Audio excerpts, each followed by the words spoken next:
Sir നമസ്കാരം. നമസ്കാരം. 2 ദിവസത്തിന് മുൻപ് സുപ്രസിദ്ധ ചിന്തകനും എഴുത്തുകാരനും പ്രഭാഷകനുമൊക്കെയുമായ KEN-ന്റെ ഒരു FB കുറിപ്പ് വന്നിട്ടുണ്ടായിരുന്നു. അതായത് 2026 നിയമസഭാ തെരഞ്ഞെടുപ്പിൽ ഇടതുപക്ഷത്തിനേറ്റ ദയനീയ പരാജയം. ഇനിയും ഇടതുപക്ഷം അധികാര കേന്ദ്രങ്ങളിലേക്ക് തിരിച്ചു വരണം എന്നുണ്ടെങ്കിൽ തീർച്ചയായും അതിന് ചില ചികിത്സകൾ കൂടിയേ തീരൂ. കാരണം മതനിരപേക്ഷമായ നിലപാടുകൾ പുലർത്തിക്കൊണ്ട് ഇടതുപക്ഷം ഇങ്ങനെ ഏകരായി സഞ്ചരിച്ചു കഴിഞ്ഞാൽ അത് സാധ്യമാവില്ല എന്ന തരത്തിൽ തന്നെയായിരുന്നു KEN-ന്റെ ആ പോസ്റ്റിൻ്റെ ഉള്ളടക്കം. അതിന് അദ്ദേഹം കണ്ടെത്തിയത് ഇസ്ലാമിസ്റ്റുകൾ അല്ലെങ്കിൽ ഇസ്ലാമിൽ അത്തരം ചിന്താഗതികളുള്ള ജിഹാദി ചിന്താഗതികളുള്ള ആളുകളുമായി കമ്മ്യൂണിസത്തെ ബന്ധിപ്പിച്ചുകൊണ്ട്, ജിഹാദികൾ എന്ന് പറഞ്ഞാൽ മറ്റുള്ള ആളുകളെ വെട്ടിക്കൊല്ലുന്ന ഒരു രീതിയാണോ അദ്ദേഹം ഉദ്ദേശിച്ചത് എന്ന് എനിക്കറിയില്ല, എങ്കിലും അതിന് വിപ്ലവം എന്ന് ഞാൻ മനസ്സിലാക്കുന്നു. അപ്പോൾ ഇസ്ലാമിലെ വിപ്ലവകാരികളും അതുപോലെ കമ്മ്യൂണിസത്തിൻ്റെ യഥാർത്ഥ വക്താക്കളും ഒരുമിച്ച് ചേർന്ന് കൂട്ടായി മുന്നോട്ട് വരികയാണെങ്കിൽ അധികാര കേന്ദ്രങ്ങളിലേക്ക് കമ്മ്യൂണിസത്തിന് അല്ലെങ്കിൽ കമ്മ്യൂണിസ്റ്റുകാർക്ക് എത്താൻ സാധിക്കും എന്ന അർത്ഥം വരുന്ന, ഞാൻ പറഞ്ഞ വാക്കുകളിൽ ചിലപ്പോൾ വ്യത്യാസം ഉണ്ടാവും, എന്ന അർത്ഥം വരുന്ന രീതിയിലുള്ള ഒരു പോസ്റ്റാണ് അദ്ദേഹത്തിൻ്റെ വന്നിരിക്കുന്നത്. അതായത് ഇനി ഇടതുപക്ഷം അധികാരത്തിൽ വരണം എന്നുണ്ടെങ്കിൽ കമ്മ്യൂണിസ്റ്റ് പാർട്ടി ഇസ്ലാമിക തീവ്ര ചിന്താഗതിയുള്ള, അങ്ങനെയുള്ള തീവ്ര ചിന്താഗതി എന്ന് പറയുമ്പോൾ തീർച്ചയായും ഏതു വിധേനയും അധികാരം നേടണം എന്ന് തന്നെയായിരിക്കണം അദ്ദേഹം ഉദ്ദേശിച്ചിരിക്കുക. അദ്ദേഹം ചൂണ്ടിക്കാണിക്കുന്നത് അതിന് നമ്മുടെ ഏത് വിഭാഗത്തിലുമുള്ള അടിച്ചമർത്തലുകൾ മുസ്ലിം സമുദായത്തിൽ ഉണ്ടായിട്ടുണ്ട്, അവിടെയെല്ലാം തികഞ്ഞ ചെറുത്തുനിൽപ്പ് അവർ നടത്തിയിട്ടുണ്ട്. പലസ്തീനിൽ അവിടെ മുസ്ലിങ്ങൾ യുദ്ധത്തിനിരയായി കഴിഞ്ഞപ്പോൾ അവിടെയും അവരൊരു ചെറുത്തുനിൽപ്പ് കാണാൻ സാധിച്ചു. കേരളത്തിലും തത്വത്തിൽ അതുപോലെ തന്നെയാണ് നടക്കുന്നത്. അപ്പോൾ അതുകൊണ്ട് തന്നെ തീർച്ചയായും അടിസ്ഥാനവർഗത്തിൻ്റെ ഉന്നമനത്തിന് വേണ്ടി ഇത്തരം ഒരു ചിന്താസരണി രൂപപ്പെട്ടു വരണം എന്ന് KEN പറയുന്നു. അപ്പോൾ എൻ്റെ ഒരു സംശയം, മുസ്ലിംസ് മാത്രമാണോ ഈ ലോകത്തെമ്പാടും അടിച്ചമർത്തപ്പെടുന്നത് അല്ലെങ്കിൽ അവശത അനുഭവിക്കുന്നത് എന്നുള്ളതാണ്. ഇപ്പോൾ നമ്മൾ ഇന്ത്യയിൽ തന്നെ നരേന്ദ്രമോദി ഇന്ത്യ ഭരിച്ചു, ഇത് 3-ാം വട്ടം ഭരിക്കുമ്പോഴും ഇന്ത്യയിൽ ഹിന്ദു വിഭാഗത്തിൽപ്പെട്ട എത്രയോ ആളുകൾ അവശത അനുഭവിക്കുന്നുണ്ട് എന്നുള്ളത് എടുത്തു പറയേണ്ട വസ്തുത തന്നെയാണ്. പിണറായി വിജയൻ സർക്കാർ 2 വട്ടം ഭരിച്ചു കഴിഞ്ഞപ്പോൾ കേരളത്തിൽ അതിദരിദ്രരായ മനുഷ്യരില്ല എന്ന് പറയുമ്പോഴും പട്ടിണി കിടക്കുന്ന മനുഷ്യർ നമുക്ക് ചുറ്റും എത്രയോ വേണമെങ്കിലും നമുക്ക് ചൂണ്ടിക്കാണിക്കാൻ പറ്റുന്ന അവസ്ഥയിലേക്ക് കാര്യങ്ങൾ നീങ്ങുമ്പോൾ KEN പറയുന്ന തരത്തിൽ ഇസ്ലാമിൽ തീവ്ര ചിന്താഗതിയുള്ള അല്ലെങ്കിൽ അത്തരത്തോളം താല്പര്യങ്ങൾ വെച്ച് പുലർത്തുന്ന ആളുകളുമായി കമ്മ്യൂണിസ്റ്റ് പ്രസ്ഥാനം കൂട്ടുചേർന്ന് അധികാരത്തിൽ വരാൻ ഒരു വിപുലമായ ചിന്താസരണി ഒരുക്കണം എന്ന് പറയുമ്പോൾ എങ്ങനെയാണ് ഒരു എഴുത്തുകാരൻ എന്ന രീതിയിൽ, ഒരു പ്രഭാഷകൻ എന്ന രീതിയിൽ, ഒരു സാമൂഹ്യ നിരീക്ഷകൻ എന്ന രീതിയിൽ, സർവോപരി ഒരു രാഷ്ട്രീയ നിരീക്ഷകൻ എന്ന രീതിയിൽ നന്ദകുമാർ സാർ ഇതിനെ വിലയിരുത്തുന്നത്? ഇതിൽ KEN കുഞ്ഞോമ്മന് ഇതൊക്കെ പറയാനുള്ള സ്വാതന്ത്ര്യമുണ്ട് കേട്ടോ. നമ്മളത് കുറച്ച് കാണേണ്ട ആവശ്യമില്ല.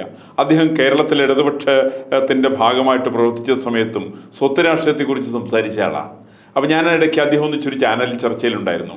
എൻ്റെ പ്രധാനപ്പെട്ട വിഷയം KEN കുഞ്ഞുമുഹമ്മദ് ഇടതുപക്ഷ പ്രസ്ഥാനത്തിൽ വരുന്നതിന് മുമ്പായിട്ട് ഏത് പാർട്ടിയിൽ ചേരാൻ വേണ്ടിയിട്ടാണ് ആദ്യം പരിശ്രമിച്ചത്? മുസ്ലിം ലീഗിലാണ്. എനിക്കറിയാം, ലീഗിൽ അദ്ദേഹത്തിന് മെമ്പർഷിപ്പ് കിട്ടില്ല. എന്താ കാരണം?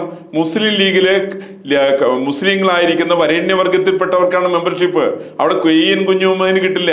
അദ്ദേഹത്തിന് കിട്ടാവുന്ന പോപ്പുലർ ഫ്രണ്ടിൽ കിട്ടും, അദ്ദേഹത്തിന് കിട്ടാവുന്ന സിമിയിൽ കിട്ടും, അദ്ദേഹത്തിന് കിട്ടാവുന്ന ജമാഅത്തെ ഇസ്ലാമി കിട്ടും, അദ്ദേഹത്തിന് കിട്ടാവുന്ന SDPയിൽ കിട്ടും. ആ പാർട്ടികളൊക്കെയാണ് അദ്ദേഹത്തിന് മെമ്പർഷിപ്പ് കിട്ടുക. അപ്പം അതുകൊണ്ട് അദ്ദേഹത്തിന് മെമ്പർഷിപ്പ് കിട്ടാവുന്ന ആ പാർട്ടിയിൽ ചേരുന്നതിന് പകരമായിട്ട് അദ്ദേഹം ഇടതുപക്ഷത്തിന്റെ കോലായി കയറുക ചെയ്തത്. ഇടതുപക്ഷക്കാർ ഇദ്ദേഹത്തെ വീട്ടിൽ കയറ്റിയില്ല.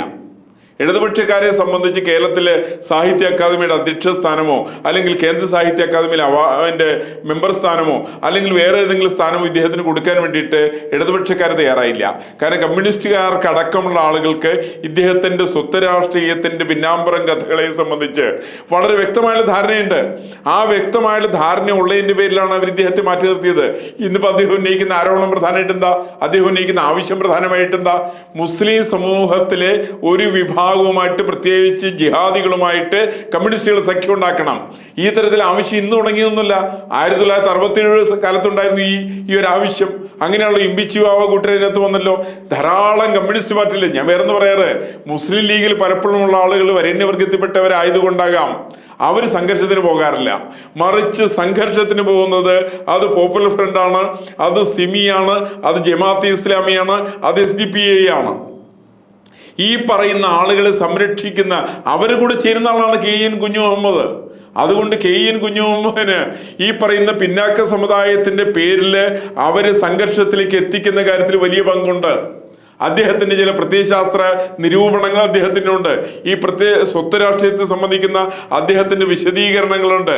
അത് ഒരിക്കലും മുസ്ലിം സമുദായത്തിന് പ്രയോജനപ്രദമല്ല. ഇന്നിപ്പോ അദ്ദേഹം എന്താ ശ്രമിച്ചുകൊണ്ടിരിക്കുന്നത്? അദ്ദേഹം പറയുന്നത് 921 നടന്നുള്ള മാപ്പിള ലഹള, ആ മാപ്പിള ലഹളയെ ഏറ്റവും കൂടുതൽ പ്രകീർത്തിച്ച ആളുകൾ ഒരാൾ KN കുഞ്ഞു മുഹമ്മദാണ്. എന്താ അദ്ദേഹം പ്രകീർത്തിക്കാനുള്ള കാരണം? അതിനകത്തെക്കുറിച്ച് കുമാരനാശാന്റെ കൃത്യമായിട്ടുള്ള ദുരവസ്ഥയിൽ അദ്ദേഹം എഴുതിയിട്ടുണ്ട്. ഈ മ്ലേച്ഛർക്ക് അമ്മയും സഹോദരിമാരും ഇല്ലേ എന്നുള്ളത് ചോദിച്ചത് ഞാനല്ല ചോദിച്ചത്, അത് സാക്ഷാൽ കുമാരനാശാനാണ് ചോദിച്ചത്. അത് ദുരവസ്ഥയിൽ ചോദിച്ചതാണ്. കമ്മ്യൂണിസ്റ്റ് പാർട്ടിയെ സംബന്ധിച്ചൊരു ചരിത്രം അത്തരത്തിലുണ്ട്. അതിന് കമ്മ്യൂണിസ്റ്റ് പാർട്ടിയുടെ കേരളത്തിലെ 4 സംഘത്തിന്റെ നേതാവ് ശ്രീമാൻ EM ശങ്കരൻ നമ്പൂതിരിപ്പാടായിരുന്നു. EM ശങ്കരൻ നമ്പൂതിരിപ്പാട് 1921 ആഗസ്റ്റ് മാസത്തിൽ സ്വന്തം ഏലംകുളത്ത് മനക്കല് വീട്ടിൽ നിന്ന് അദ്ദേഹം ഷൊർണൂർ വരേക്ക് അമ്മയുടെ കൈയും പിടിച്ചുകൊണ്ട് ഓടി. അങ്ങനെ ചരിത്രമുണ്ട്. അദ്ദേഹത്തിന്റെ ജീവചരിത്രത്തിൽ അതിനെക്കുറിച്ച് പറഞ്ഞിട്ടുണ്ട്. എന്നിട്ട് ഷൊർണൂർ അദ്ദേഹം എത്തുന്നു. ഷൊർണൂരിൽ നിന്ന് അദ്ദേഹം ഇരിങ്ങാലക്കുടയില് ട്രെയിനിലെത്തുന്നു. അവിടെ നിന്ന് അദ്ദേഹം കുതിരവണ്ടിയിലേക്ക് വെള്ളാങ്കല്ലൂർക്ക് പോകുന്നു. 6 മാസം കഴിഞ്ഞിട്ടാണ് EM ശങ്കരൻ നമ്പൂതിരിപ്പാട് ഏലംകുളത്ത് മനക്കിൽ തിരിച്ചെത്തുന്നത്. എന്താ കാരണം? അവിടെയുള്ള ഇസ്ലാമിക തീവ്രവാദികള് ഈ പറയുന്ന നമ്പൂതിരിപ്പാട്, നമ്പൂതിരി അല്ലാട്ടോ, ഹിന്ദുക്കളുടെ വരേണ്യവർഗത്തിന്റെ പ്രതിനിധിയാണ് നമ്പൂതിരിപ്പാട്. ഈ നമ്പൂതിരിപ്പാടിന്റെ വീട് ആക്രമിച്ചാലോ എന്ന് ആശങ്കപ്പെട്ട് അമ്മയുടെ കയ്യും പിടിച്ച് ഓടിയിട്ടുള്ള ആളുടെ പേരാണ് സാക്ഷാൽ EM ശങ്കരൻ നമ്പൂതിരിപ്പാട്.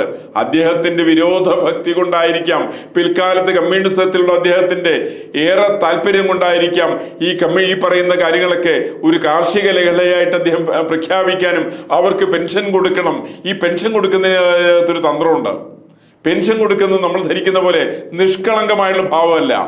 ഈ പറയുന്ന മുസ്ലിം തീവ്രവാദികൾക്ക് പെൻഷൻ കൊടുത്തത് 1921 കർഷക ലഹളയായിട്ട് പ്രഖ്യാപിച്ച് ആനുകൂല്യം കൊടുത്ത EMS ആണെങ്കിൽ, മറിച്ച് EMS കൂട്ടി നടത്തി കമ്മ്യൂണിസ്റ്റ് പാർട്ടി നടത്തിയിട്ടുള്ള വേറൊരു പരിപാടിയുണ്ട്.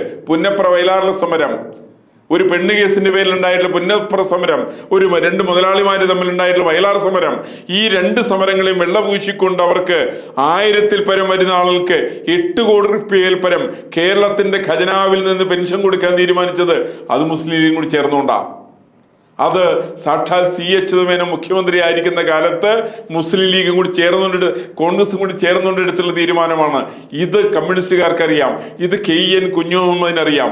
ഈ തരത്തിൽപ്പെട്ട തീവ്രവാദികളായിരിക്കുന്ന ആളുകളെ സംരക്ഷിക്കുന്ന കാര്യത്തിൽ KN വലിയ പങ്കാണ് വഹിക്കുന്നത്. ഇപ്പൊ നമുക്കറിയാലോ, ഇവിടെ ഒരു കൈവെട്ട് കേസുണ്ടായിരുന്നു. കൈവെട്ടി കേസാരെ ജോസ് മാഷിന്റെ കൈവെട്ടി. എന്താ കാരണം? മാഷ് അവിടെ ന്യൂമാൻ കോളേജില് തൊടുപുഴയിൽ അധ്യാപകനായിരുന്നു. അവിടെയുള്ള ചോദ്യപേപ്പർ തയ്യാറാക്കിയ സമയത്ത് ഒരു ഭ്രാന്തന്റെ കഥ പറഞ്ഞു. ആരുടെ പുസ്തകം അത്? KT കുഞ്ഞു മുഹമ്മദിന്റെ പുസ്തകമാണ്. KT കുഞ്ഞു മുഹമ്മദ് ആരാ? മറ്റേ CPM-ന്റെ MLA ആണ്. എവിടുത്തെ? ഗുരുവായൂര്. അദ്ദേഹം എഴുതിയിരിക്കുന്ന പുസ്തകത്തെ അധികരിച്ചുകൊണ്ട് ജോസഫ് മാഷിനെ MA ബേബിയും കൂട്ടരുടെയും അമിതമായിട്ടുള്ള വിശ്വാസം കൊണ്ട് അദ്ദേഹം അതിനകത്ത് ആ പുസ്തകത്തെ അധികരിച്ചുകൊണ്ട് ചോദ്യപേപ്പർ തയ്യാറാക്കി. എന്തായിരുന്നു KN കുഞ്ഞു മുഹമ്മദിന്റെ നിലപാട്? കുഞ്ഞു മുഹമ്മദ് പറഞ്ഞേ, അതിനകത്ത് ആരാ കൈവെട്ടിയത്? കൈവെട്ടിയത് ആരാണ്? കൈവെട്ടിയത് പോപ്പുലർ ഫ്രണ്ടുകാരാണ്. അതിനകത്ത് SDPI-കാരാണ് വെട്ടിയത്. ഈ പറയുന്ന KN കുഞ്ഞു മുഹമ്മദ് ജിഹാദികൾ എന്ന് പറയുന്ന ഏറ്റവും മാന്യന്മാരെന്ന് വിളിക്കുന്ന, ഇപ്പൊ CPM-ആയിട്ട് സഖ്യത്തിലേർപ്പെടുന്ന ആവശ്യപ്പെടുന്ന ജോസഫ് മാഷിന്റെ കൈ വെട്ടിയിട്ടുള്ള ആളുകള്, വെള്ളപൂശിയ ആളുകള് KN കുഞ്ഞു മുഹമ്മദ് ഉണ്ടല്ലോ. അതിനെന്താ കാരണം? കാരണം കുഞ്ഞു മുഹമ്മദിനെ സംബന്ധിച്ച് ജിഹാദികൾ എന്ന് പറഞ്ഞാൽ അദ്ദേഹത്തിന്റെ കൂടപ്പിറപ്പുകളാണ്. എന്നിട്ട് അദ്ദേഹം അതുമായിട്ട് കൂട്ടി പറയുന്നത് സത്വബോധത്തെ കുറിച്ചാണ് പറയുന്നത്. അതെ, ഈ സ്വത്വബോധം എന്നൊക്കെ പറയുന്നത് സ്വന്തം ജാതിബോധം എന്ന് മലയാളത്തിൽ പറഞ്ഞാൽ മതി. അതിനകത്ത് ജാതിബോധം എന്ന് പറഞ്ഞാൽ നിങ്ങൾ സാംസ്കാരിക സാഹിത്യ പദപ്രയോഗങ്ങളൊന്നും നടത്തണ്ട. ശുദ്ധമായിട്ടുള്ള ഭാഷയെ പറഞ്ഞിട്ടുണ്ടെങ്കിൽ ഒരു ജാതിബോധമുണ്ട്. എന്താണ് മറ്റേ KN കുഞ്ഞു മുഹമ്മദ് ജാതി? ആ ജാതി ഒന്ന് സത്യസന്ധമായിട്ട് പറ.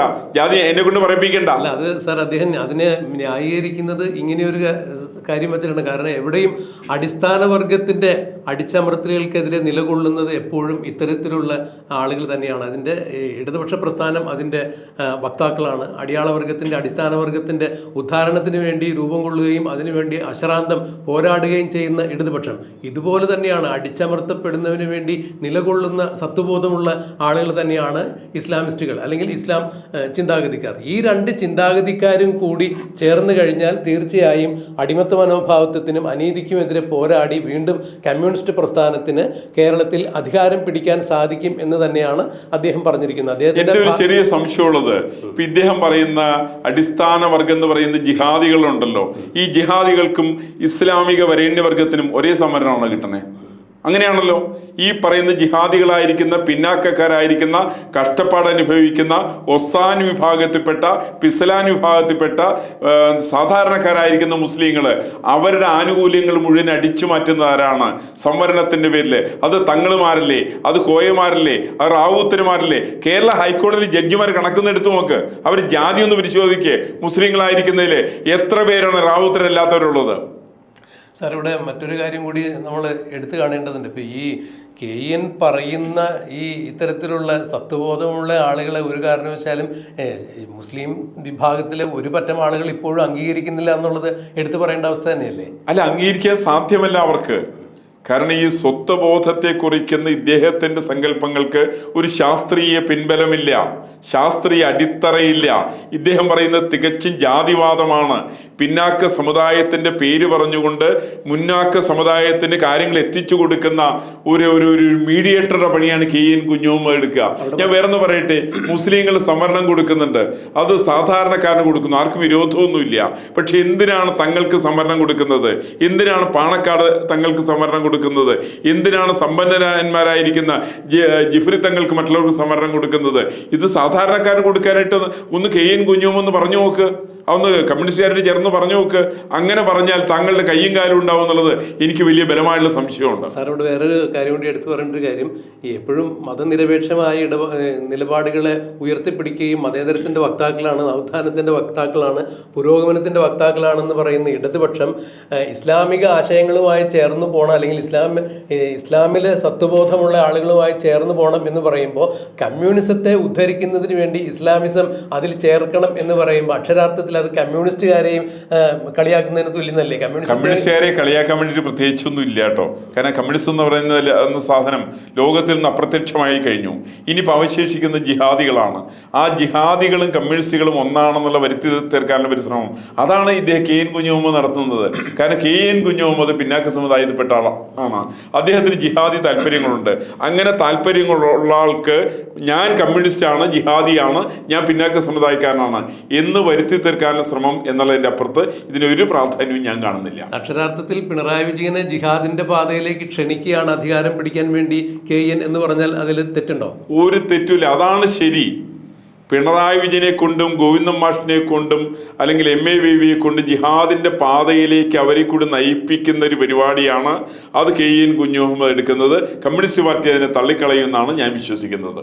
കമ്മ്യൂണിസ്റ്റ് പാർട്ടിയുടെ മതനിരപേക്ഷതയ്ക്ക് തീർച്ചയായും ഈ KN പ്രസ്താവന ഒരു കാരണവശാലും ചേർന്ന് പോകുന്നതല്ല. നന്ദകുമാർ സാർ പറഞ്ഞ പോലെ കമ്മ്യൂണിസ്റ്റ് പാർട്ടി തന്നെ ഇതിനൊരു മറുപടി പറയും എന്ന് നമുക്ക് പ്രതീക്ഷിക്കാം. തീർച്ചയായിട്ടും.